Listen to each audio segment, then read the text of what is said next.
여러분, 지금 이 영상을 어디에서 보고 계신가요? 혹시 아주 편안한 소파나 푹신한 의자에 몸을 깊이 맡긴 채 계시지는 않으신가요? 제가 오늘은 진료실에서 수없이 반복해서 보아온, 그러나 많은 분들이 끝까지 눈치채지 못하는 아주 불편한 진실 하나를 조심스럽게 말씀드리려고 합니다. 약을 잘 챙겨 드시고, 음식도 조심하고, 운동까지 꾸준히 하는데도 혈당이 도무지 잡히지 않는 분들. 문제는 의외로 여러분이 지금 앉아 계신 바로 그 자리에 있을 수 있습니다. 조금 무섭게 들리실지 모르지만 여러분의 소중한 혈관과 수명이 하루하루 조금씩 갉아먹히고 있을지도 모른다는 뜻이지요. 대학병원 진료실에서 중년, 노년 남성분들을 뵙다 보면 참 억울해하시는 분들이 많습니다. 선생님, 저는 정말 시키는 대로 다 했는데 왜 저만 이럴까요? 라는 질문을 들을 때마다 제 마음도 무거워집니다. 혈당은 단순히 약이나 식단만의 문제가 아닙니다. 우리 몸은 움직이기 위해 만들어졌는데 우리는 너무 오래, 너무 자주 앉아있는 삶을 살고 있습니다. 특히 식사 후 아무렇지 않게 의자에 몸을 맡기는 그 순간부터 몸속에서는 우리가 전혀 예상하지 못한 일이 벌어지기 시작합니다. 오늘 이 시간에는 왜 성실한 분들일수록 혈당 앞에서 좌절하게 되는지, 그리고 그 답이 왜 거창한 운동이 아니라 아주 사소한 생활 습관에 숨어 있는지 차근차근 이야기해 드리겠습니다. 이 이야기를 아는 것과 모르는 것은 앞으로의 노년 건강에 분명한 차이를 만들 것입니다. 지금 이 순간부터 여러분의 몸에 어떤 일이 벌어지고 있는지 함께 들여다보겠습니다. 제가 얼마 전 진료실에서 만난 72세 박순옥 어르신 이야기를 먼저 들려드려야 할 것 같습니다. 이분은 누구에게 내놓아도 부끄럽지 않을 만큼 모범적인 환자분이셨습니다. 처방해드린 약은 하루도 빠짐없이 꼬박꼬박 챙겨드셨고 식사도 흰쌀밥은 입에도 대지 않으셨습니다. 현미와 잡곡, 채소 위주의 식단을 철저히 지키셨지요. 그런데도 식후 혈당을 재면 200을 훌쩍 넘는다며 제 앞에서 눈시울을 붉히셨습니다. 선생님, 저는 도대체 뭐가 잘못된 걸까요? 라는 그 한마디에 의사인 저도 쉽게 답을 드릴 수가 없었습니다. 그래서 저는 어르신의 하루를 처음부터 끝까지 아주 자세히 여쭤보았습니다. 아침에 일어나서 무엇을 하시는지, 식사 후에는 어떻게 시간을 보내시는지 하나하나 짚어갔지요. 그랬더니 공통된 습관 하나가 또렷이 보이기 시작했습니다. 아침을 드시고 나면 거실 소파에 앉아 신문을 보거나 텔레비전을 보시고 점심을 드신 뒤에는 피곤하다며 한두 시간 그대로 앉아 쉬거나 낮잠을 주무셨습니다. 저녁 식사 후에는 가족들과 함께 드라마를 2시간 넘게 연달아 보셨지요. 깨어있는 시간 중 거의 10시간 가까이를 의자와 소파에서 보내고 계셨던 겁니다. 어르신은 억울하다는 듯 말씀하셨습니다.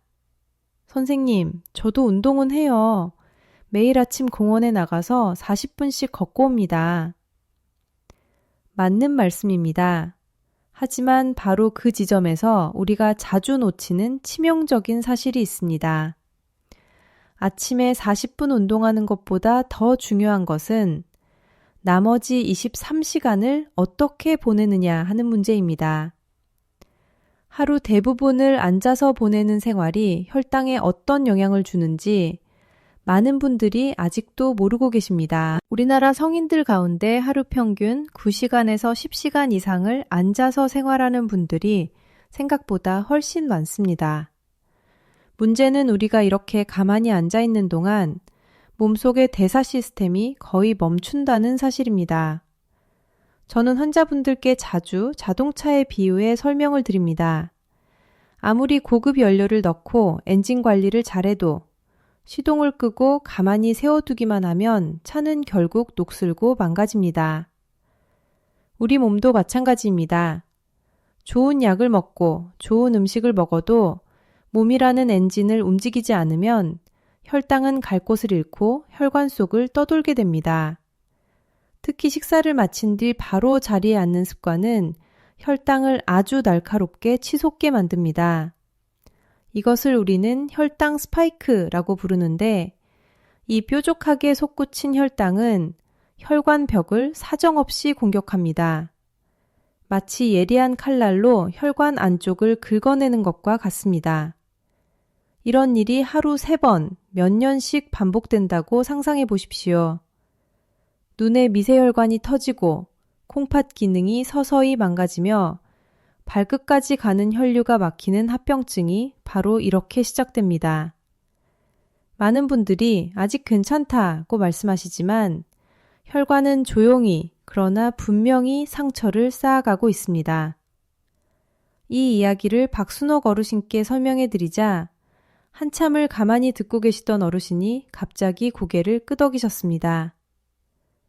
그러면 내가 밥 먹고 소파에 앉아 드라마를 본 그 시간이 내 혈관을 계속 괴롭히고 있었던 거네요. 그렇습니다. 혈당 관리에서 가장 무서운 적은 당장 눈에 보이지 않는 가만히 앉아있는 시간입니다. 이 사실을 아는 순간부터 혈당을 다루는 방향이 완전히 달라지게 됩니다. 하지만 제가 박순옥 어르신께 드린 처방은 의외로 아주 단순했습니다. 약을 더 늘리지도 않았고 식단을 더 엄격하게 바꾸라고도 하지 않았습니다. 돈이 들거나 특별한 기구가 필요한 방법도 아니었습니다. 저는 그저 한 가지 약속만 지켜보시자고 말씀드렸습니다. 바로 30분 타이머 법칙이었습니다. 휴대전화나 시계에 알람을 30분으로 맞춰두고 알람이 울리면 이유를 막론하고 반드시 자리에서 일어나시라는 것이었지요. 뛰거나 땀을 흘릴 필요도 없습니다. 그저 의자에서 엉덩이를 떼고 일어서는 것만으로 충분하다고 말씀드렸습니다. 왜 하필 30분일까요? 그 이유는 우리 혈관 속에 숨어있는 아주 중요한 청소부 때문입니다. 의학적으로는 LPL 효소라고 부르는데 이 효소는 혈관을 돌아다니며 넘쳐나는 당과 지방을 처리하는 역할을 합니다.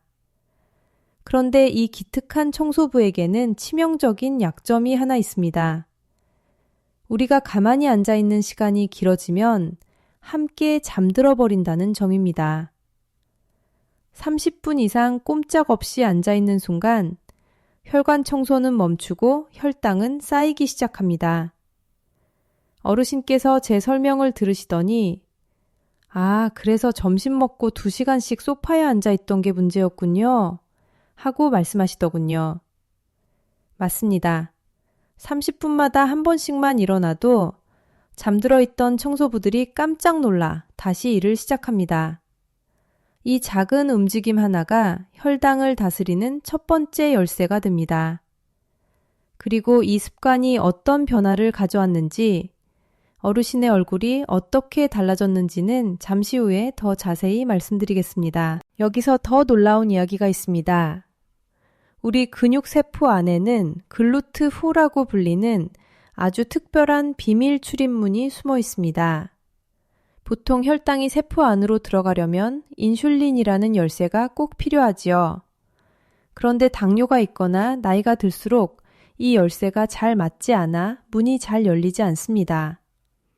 그래서 혈당이 갈 곳을 잃고 혈액 속을 떠돌게 되는 겁니다.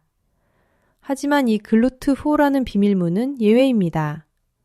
인슐린 열쇠가 없어도 열리는 유일한 문이기 때문이지요. 그 문을 여는 스위치가 무엇인지 아십니까? 바로 근육의 수축과 이완, 즉 움직임입니다. 여러분이 자리에서 일어나 다리를 움직이고 몸을 펴는 그 순간 근육 속 비밀문이 쫙 열리면서 혈액 속에 떠다니던 당분을 강력한 진공청소기처럼 빨아들입니다. 비싼 약이나 주사를 맞지 않아도 내 몸의 근육이 스스로 혈당을 처리하기 시작하는 순간입니다.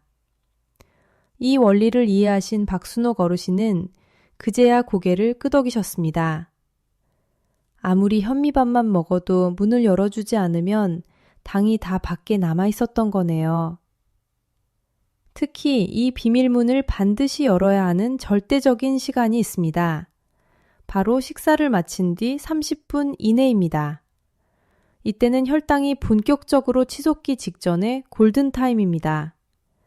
이 시간에 잠깐이라도 일어나 근육을 움직이면 혈당 스파이크라는 괴물이 혈관을 난도질할 틈조차 생기지 않습니다. 반대로 이 귀한 시간을 소파에 앉아 흘려보내면 아무리 좋은 음식도 몸에서는 독처럼 작용할 수 있습니다. 혈당 관리는 거창한 운동이 아니라 이 짧은 순간을 놓치지 않는 데서 승부가 갈립니다. 이제부터가 정말 중요합니다. 많은 분들이 그럼 일어나서 뭘 해야 하나요? 하고 묻습니다. 그래서 제가 박순옥 어르신께 이름까지 붙여드린 방법이 있습니다. 복잡한 운동은 필요 없습니다. 제가 3분 댄스라고 부르는 아주 간단한 동작 3가지만 기억하시면 됩니다. 딱 3분이면 충분합니다. 이 3분 동안 여러분의 혈관은 다시 살아 움직이기 시작합니다. 첫 번째 동작은 제자리에 서서 뒤꿈치를 천천히 들었다 내리는 동작을 20회 하는 것입니다. 이게 왜 중요하냐면 우리 종아리 속에 가자미 근이라는 아주 특별한 근육이 숨어 있기 때문입니다. 이 근육은 심장에서 발끝까지 내려간 피를 다시 심장으로 밀어 올리는 펌프 역할을 합니다. 그래서 종아리를 제2의 심장이라고 부르지요. 더 놀라운 사실은 이 가자미 근이 혈액 속에 떠다니는 포도당, 즉 혈당을 가장 먼저 연료로 사용한다는 점입니다. 뒤꿈치를 들었다 내리는 짧은 순간에도 혈관 속 혈당이 종아리 근육으로 빨려 들어가 활활 타기 시작합니다. 두 번째는 양팔을 머리 위로 쭉 뻗으며 크게 기지개를 켜고 천천히 깊게 숨을 들이마시는 동작입니다. 우리 몸이 혈당이라는 연료를 태우려면 반드시 산소가 필요합니다. 아궁이에 불을 지필 때 바람을 불어넣어야 불이 잘 붙는 것과 같은 이치입니다. 그냥 움직이는 것보다 숨을 깊게 들이마시며 움직일 때 같은 시간에도 혈당은 훨씬 빠르게 소모됩니다. 마지막 3번째는 그 자리에서 무릎을 가볍게 들어 올리며 30초 정도 제자리 걷기를 하는 것입니다. 허벅지와 엉덩이처럼 큰 근육이 움직이기 시작하면 대량의 혈당이 한꺼번에 처리됩니다. 많은 분들이 이 동작을 하고 나면 몸이 따뜻해지고 혈액이 도는 느낌이 확연히 달라졌다고 말씀하십니다. 이 3가지를 이어서 하면 정확히 3분입니다. 이 짧은 3분이 여러분의 혈관을 지키는 가장 강력한 무기가 됩니다. 하지만 여기서 연세가 있으신 분들께 정말 꼭 드리고 싶은 말씀이 있습니다. 혈당을 잡겠다는 마음이 앞서서 갑자기 벌떡 일어나시면 오히려 더 위험해질 수 있다는 점입니다. 오래 앉아있다가 갑자기 일어서면 중력 때문에 피가 다리 쪽으로 쏠리면서 순간적으로 뇌로 가는 혈류가 줄어들 수 있습니다. 그때 어지럼증이 오거나 눈앞이 캄캄해지면서 넘어지는 낙상사고가 생길 수 있지요. 혈당 관리하려다 골절이라도 생기면 그 후유증은 훨씬 더 오래갑니다. 그래서 제가 박순옥 어르신께 꼭 함께 처방해 드린 것이 바로 333 안전기립 원칙입니다. 아주 간단하지만 생명을 지키는 약속입니다. 먼저 첫 번째 3초는 아직 앉아있는 상태에서 손과 발을 가볍게 털어주며 몸을 깨우는 시간입니다. 두 번째 3초는 의자 손잡이나 책상을 짚고 천천히 일어나 그대로 서서 기다리는 시간입니다.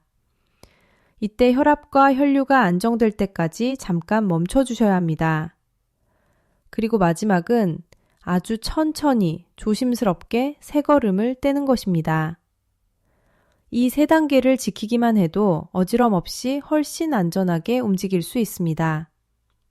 박순옥 어르신도 처음에는 걱정이 많으셨습니다. 선생님, 예전에 갑자기 일어나다가 머리가 핑 돌아 벽을 잡은 적이 있어서 겁이 납니다. 하지만 제가 알려드린 대로 3초씩 기다리며 움직이셨더니 어느 순간부터는 어지럼 없이 식후 3분 댄스를 자연스럽게 하게 되셨습니다. 오히려 어르신은 이렇게 말씀하시더군요.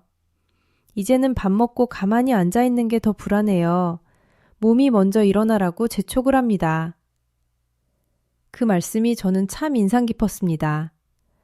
몸은 이미 정답을 알고 있었던 겁니다. 이제 박순옥 어르신의 변화를 말씀드릴 차례입니다. 사실 이 이야기를 꺼낼 때마다 저도 마음이 조금 벅차집니다. 어르신께서는 제가 말씀드린 30분 타이머 법칙과 식후 3분 댄스를 정말 성실하게 지키셨습니다. 약을 늘린 것도 아니고 식단을 더 혹독하게 바꾼 것도 아니었습니다. 딱 한 가지, 식사 후에 소파에 앉아버리던 습관을 혔을 뿐입니다. 그런데 3개월 뒤 다시 진료실에서 뵌 어르신의 얼굴은 처음과는 완전히 달라져 있었습니다. 표정이 밝아졌고 무엇보다 눈빛에 자신감이 생기셨습니다. 검사 결과를 보고 저도 잠시 말을 잇지 못했습니다. 식후 혈당이 210을 넘나들던 분이 110대에서 안정적으로 유지되고 있었기 때문입니다. 어르신은 제 손을 잡고 이렇게 말씀하셨습니다. 선생님, 약보다 이게 더 센 약이네요. 더 놀라운 것은 숫자만이 아니었습니다. 밤마다 괴롭히던 발저림 증상이 눈에 띄게 줄어들었고 깊은 잠을 자는 날이 늘어났다고 하셨습니다. 혈당이 안정되자 혈관과 신경이 조금씩 숨을 돌리기 시작한 겁니다. 이 이야기를 들으시면서 여러분 마음속에서도 이런 생각이 들지 않으셨나요? 나도 혹시 하고 말입니다. 그렇습니다. 이 변화는 특별한 사람에게만 일어나는 기적이 아닙니다. 오늘 이 이야기를 듣고 있는 여러분 모두에게 가능한 변화입니다. 중요한 것은 대단한 결심이 아니라 아주 사소한 선택입니다.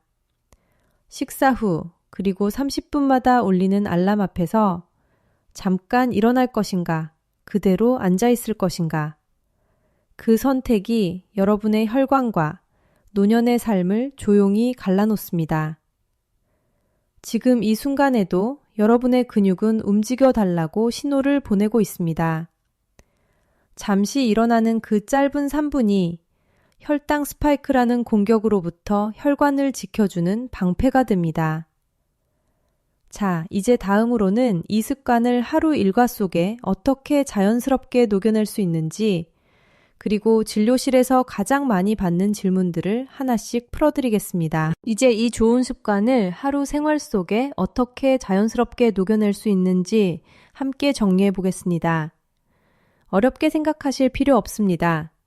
아침에 눈을 뜨고 화장실에 다녀오고 세수하고 식사를 준비하는 과정 자체가 이미 훌륭한 움직임입니다.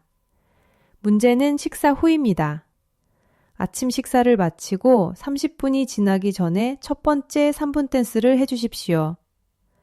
설거지를 하면서 뒤꿈치를 들었다 내리거나 잠깐 거실에 서서 기지개를 켜고 제자리 걷기를 하셔도 충분합니다.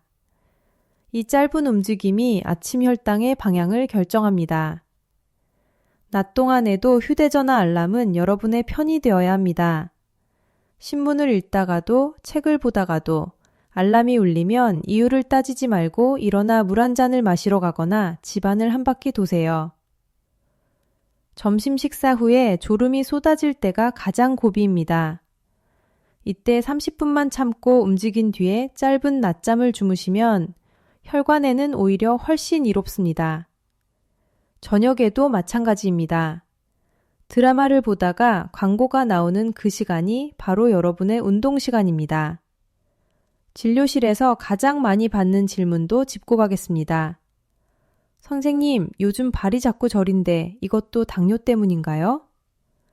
밤에 가만히 누워있을 때 발바닥이 화끈거리거나 찌릿찌릿하면 당뇨성 신경병증을 의심해 봐야 합니다. 반대로 걸을 때 종아리가 터질 듯 아프다가 쉬면 괜찮아진다면 혈관이 막히는 말초 동맥 질환 신호일 수 있으니 꼭 검사를 받으셔야 합니다. 또 공복 혈당이 왜 높을까요? 라고 묻는 분들께는 수면의 질을 꼭 확인하라고 말씀드립니다. 잠이 부족하거나 수면 무호흡이 있으면 스트레스 호르몬이 혈당을 끌어올립니다. 마지막으로 혈당은 정상인데 왜 당뇨 전 단계인가요? 라는 질문에는 인슐린 저항성이라는 숨은 지표가 있다는 점을 꼭 기억해 주셔야 합니다. 오늘 말씀드린 내용을 딱 3가지만 기억하십시오. 첫째, 30분마다 의자에서 엉덩이를 떼십시오. 둘째, 일어나면 3분 댄스로 근육의 문을 여십시오. 셋째, 식후 30분 골든타임을 절대 놓치지 마십시오. 이 작은 습관이 박순옥 어르신의 삶을 바꿨듯 여러분의 혈관과 노년의 시간을 지켜줄 것입니다. 당뇨는 결코 여러분의 잘못이 아닙니다. 하지만 오늘 이후의 선택은 분명 여러분의 손에 달려 있습니다. 저는 언제나 이 자리에서 여러분의 건강한 선택을 진심으로 응원하겠습니다.